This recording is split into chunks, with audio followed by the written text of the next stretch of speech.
So if the Supreme Court is the likely next step here, what does that look like? We asked a constitutional law expert to weigh in on a couple of questions as we look ahead to this case if it ends up before the country's highest court. We start with this question. What are the federal questions in this case that the Supreme Court could even review? There's the question of whether or not the presidency and the president is an office or an officer of the United States under Section 3 of the 14th Amendment. There's the question of whether or not he engaged in insurrection. There's the question of whether or not the First Amendment protects his speech.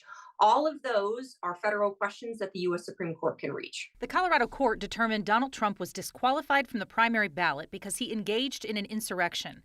How can the Supreme Court weigh in on questions of insurrection? It could take Section 3 of the 14th Amendment and it could say it means A, B, C, D. And one of those things could be that it requires a criminal conviction, or that it requires a legislative act, or that it requires some sort of jury trial, or any number of things. It could basically do the same analysis that the Colorado Supreme Court did and come to different conclusions about what the 14th Amendment actually requires. Courts have ruled against similar efforts to get Trump banned from ballots in other states.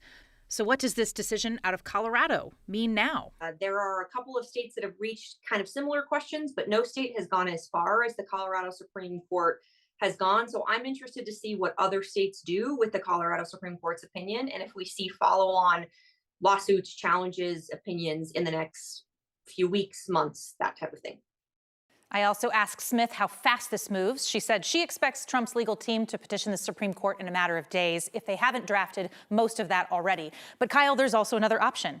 They could not. Trump's legal team could say this just lies here in Colorado, and that might mean something kind of interesting too. Yeah, I mean, they could just walk away and say, well, we're not going to win that state anyway, so we just won't appear on the ballot there. But the temptation would be too great then for all the other states. All the other Right. states to come in and say, well, look what Colorado did. We're going to take them off here, here, here, and here. Yep. So on to the Supreme Court we go. Jennifer Meckles, thank you.